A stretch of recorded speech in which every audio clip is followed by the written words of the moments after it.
ችግኝ ይተክላሉ። መጀመሪያ አያመልኩትም። ቁመቱ ሲበልጣቸው ወይ ያዛፍ አንድ ቀን ሰው ላይ ከወደቀ በቃ ዛፍ አምላክ ነው ይላል። የድሮና የአሁኑን ሲያነጻጽር የድሮን እስቲ ምን ይላል? ከጥንት ጀምሮ ወይም ድሮ በኦሪቱ ማለት ነው። ከጥንት ጀምሮ እግዚአብሔር በብዙ አይነትና በብዙ ጎዳና ማለት በህልም በራእይ በድምጽ ማለት ነው የኢትዮጵያውያን ሁሉ አባቶች ጣዖት አምላኪ ነበሩ። አይ ጸሐፊው ሰውዬ እስራኤላዊ ነውና በእስራኤል ኪዳን ውስጥ ያለ ነው። ለኛ አባቶች ለ80 ስንቱ ብሔር ብሔረሰብ አባቶች እግዚአብሔር ተናግሮ ያውቃል? ለጋና፣ ለጣሊያን፣ ለአሜሪካ፣ ለቻይና ተናግሮ ያውቃል? አያውቅም። እግዚአብሔር ለነማን አባቶች ነበር? ለዕብራውያን ወይም ለእስራኤላውያን አባቶች ማለት ነው። ለኛ የተናገረው ዝም ብሎ በልጁ ሳይሆን አንድ ሁሉን ወራሽ ባደረገው ምን ማለት ነው? የኦሪቱ ቃል የመጣባቸው ነቢያት ወራሽም አይደሉም፣ ቃላቸውም አያወርስም። አዲስ ኪዳን የመጣው የተሻለ ነገር ያነጻጸረን ነው እንግዲህ የምናወራው። በብሉይ ምን ነበር? በአዲስ ምን ነበር? የመጀመሪያ ምዕራፍ 1 የተሻለ የቃል መገለጥ መጥቷል። የተሻለ የቃል መገለጥ መጥቷል። በአዲስ ኪዳን የተሻለ የቃል መገለጥ ዕብራውያን ምዕራፍ 1 ነው እሱ ያጠና። ዕብራውያን ምዕራፍ 1 የተሻለ የቃል መገለጥ። ጸጋ ይብዛላችሁ። እናነበው ነው የሚለው የድሮና የአሁኑን ሲያነጻጽር የድሮን እስቲ ምን ይላል? ከጥንት ጀምሮ ወይም ድሮ በኦሪቱ ማለት ነው።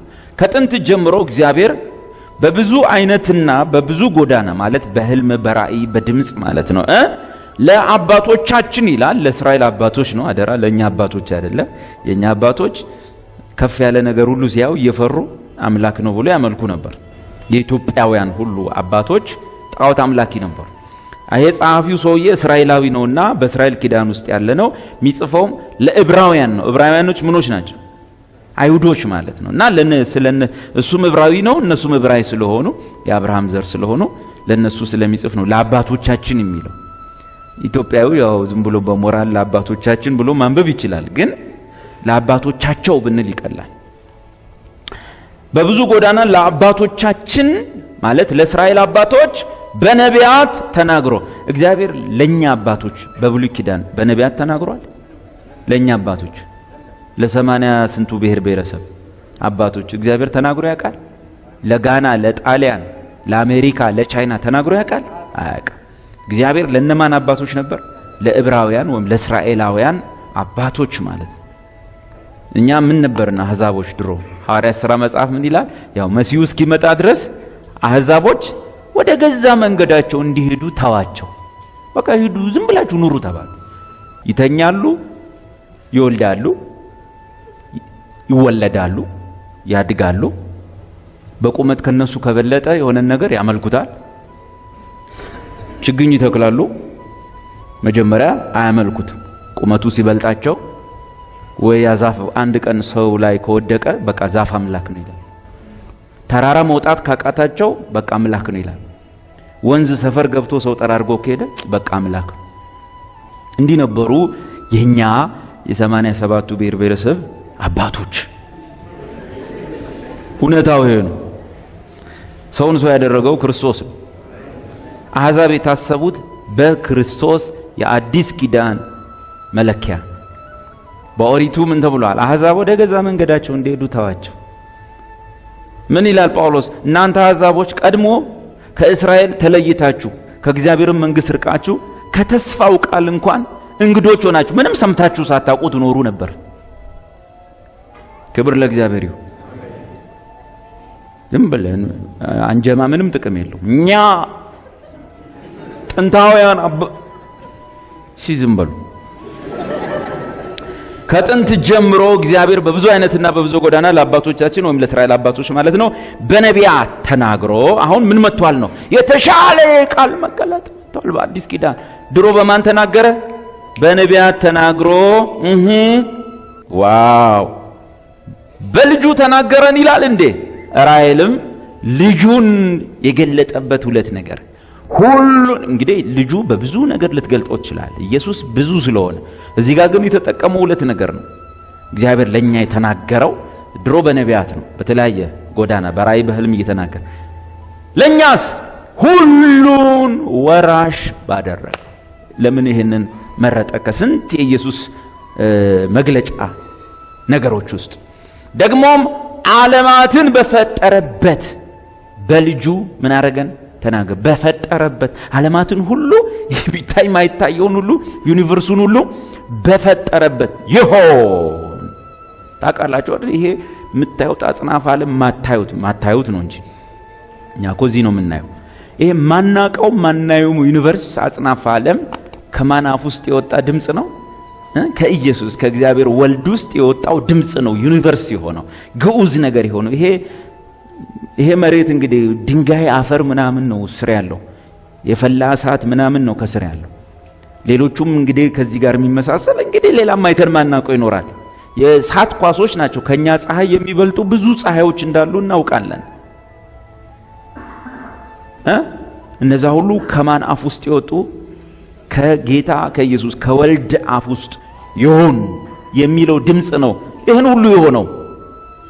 ይህን ሁሉ በፈጠረበት በልጁ ለኛ ተናገረ።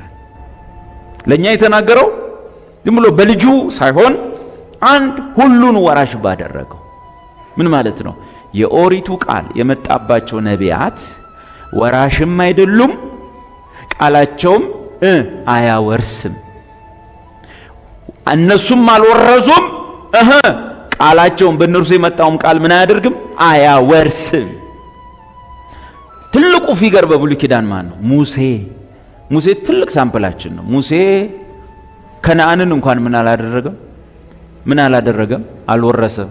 እንዲህ አይቶ 40 ዓመት ዞሮ ተንከራቶ መጨረሻ አየ። የሚገባ መስሎ ሰፍ ሲል እግዚአብሔር ምን አለው? አትገባም። ቢጸልይ ምን ቢል አትገባም። ሁለተኛ እንደውም ይህን ጸሎት ደግመህ እንዳትጸልይ በቃ አትገባም ተባለ። ዋናው ትልቁ ሰው የብሉይ ኪዳኑ እግዚአብሔር ባሪያ ሙሴ እንደ ሌሎች ነቢያት አይደለም። ለሌሎች በህልም በራይ እሱን ሰው ከሰው ጋር እንደሚያወራ ፊት ለፊት አወራዋለሁ ደሱ አይነት የለም ያለው ሰውዬ እንኳን እግዚአብሔር ምን አለው? አትወርስም አለው። የብሉይ ኪዳን መገለጥ የመጣባቸው ሰዎች አልወረሱምም፣ ምን አይሉ አያወርሱምም። ለኛ እግዚአብሔር የተሻለ የቃል መገለጥ አምጥቷል ስንል ቃሉ የተሻለ የሆነበት ምክንያት ምንድነው? ቃሉን ይዞ የመጣው አምጪው መልእክተኛው ምንን ሁሉ አቤት እግዚአብሔር ሁሉን ምን ያደረገው ነው? ወራሽ ያደረገው። ዛት ሚንስ ይሄ ወራሽ የተናገረው ቃል የአዲሱ ኪዳን ቃል ሰዎችን ምን ማድረግ ይችላል? ከእርሱ ጋር የእግዚአብሔር ወራሾች ማድረግ ይችላል። መጽሐፍ ምን ይላል? እኛ ከእርሱ ጋር አብረን የእግዚአብሔር ምኖች ነን፣ ወራሾች ነን። እና አያወርስም ያ ቃል። ይሄ ምን ያደርጋል? ያወርሳል፣ ይበልጣል፣ የተሻለ ነው ማለት ነው። ኦኬ። ሌላስ? ዓለማትን በፈጠረበት የኦሪቱ ቃልና የመጣባቸው ብቻ ሳይሆን የመጣው መልእክት ራሱ ሰውን ዳግም መፍጠር አይችልም። ከአዳም ልጅነት አውጥቶ የእግዚአብሔር ልጅ ማድረግ አይችልም። ወራሽ ልጅ ማድረግ አይችልም። ልጅነትን መስጠት አይችልም። በኢየሱስ የተነገረው የአዲሱ ኪዳን ቃል ግን ሰዎችን ምን ያደርጋል ማለት ነው? አቤት መፍጠር ይችላል። አዲስ ፍጥረት የሚለው ቃል የአዲስ ኪዳን ቃል። እንግዲህ ማንም በክርስቶስ ቢሆን አዲስ ፍጥረት ነው። እግዚአብሔር ልጆች እንድንሆን እንዴት እንደፈቀደልን እዩ። እንዲሁም ልጆቹ ነን። ከእንግዲህ ወዲህ ባሪያ አይደለም ልጅ ነህ እንጂ ከእግዚአብሔር ተወልዳችኋል። በስማ ይሄን የብሉይ ኪዳን ሰው ሊናገረው አይደለም ሊሰማው ይችላል። ግን አይገርማችሁም እንዴ እናንተ? ምንድነው ነገሩ? እኔ እኮ አሁን እያወራው ራሱ እየገረመኝ ነው። ግን እንዳልጮ ቀጣዩን ትምህርት ማስተማር አልችልም። ግን አይገርምም? በኢየሱስ የተነገረው ቃል ምን ያደርጋል? ሰውን አዲስ ፍጥረት ያደርጋል። ለዚህ የተሻለ ምን መጥቷል? አሁን የቃል መገለጥ። ሰውየው ወንጌላዊ ፓስተር ምናምን ብላ አትፍራው። የመጣው የአዲሱ ኪዳን ቃል ከኦሪቱ ቃል ምን ያለ ነው?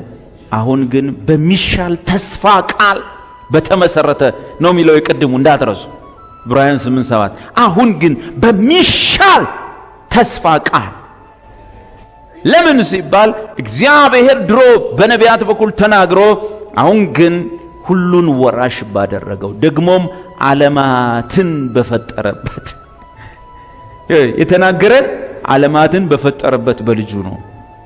ይሁን ሲል ሆነ። ይኸው ሰው ልጅ ምድር ላይ ስንት እንደሆነ ዓመት ኖሯል። እስካሁን ድረስ ጌታ ኢየሱስ ይሁን ሲል ከፈጠረው ፍጥረት ዓለም ሰው አካባቢውን እንኳን አውቆ መጨረስ አልቻለም። ተውት ሌላውን ተውት ሌላውን ሰው አካባቢውን ማለት ፈረንጅ ማለት ነው። እኛማ አካባቢውንም አንዳንዴ ሰፈራችንም ይጠፋብናል እንኳን ልናጠናው። ገብቷል? ከፈጠረው ነገር ራስህን ራሱ አጥንታ አትጨርስም። አናቅም እኮ ስለኛ ራሱ በቃ ሳይንስ ዝም ብሎ የሆነ ስም አወጣለት በቃ እንደዛ። እሱንም አናቅም አይደል? ሐኪሞች ሲያወሩ አጠገባችን ሆኖ የሚያወሩትን ነገር ራሱ እናቃለን? አናቅም እኮ። አየ በዛ ይህን ሁሉ ድንቅ ነገር በፈጠረበት በልጁ በዚህ ዘመን መጨረሻ ለምን ኖር ለኛ ምን አረገን? ተናገረን። ስለዚህ በሉ እስቲ የአዲሱ ኪዳን ቃል የተሻለ የቃል መገለጥ ስለሆነ ወራሽ ነኝ፣ አዲስ ፍጥረት ነኝ። አሜን።